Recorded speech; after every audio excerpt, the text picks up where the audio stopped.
Evet, herkese günaydın. Opel Combo aracımız, aynanın bağlantı aparatı kırılmış. Abimiz Sakarya'dan bizi YouTube üzerinden görmüş. Sökeceğiz, parçalayacağız, aynayı tamir edeceğiz. Birebir orijinal bir şekilde çalıştıracağız. Bütün Opel Combo'ların aynalarını tamir ediyoruz.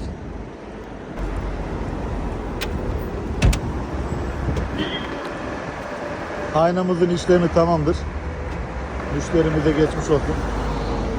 Herkese iyi günler.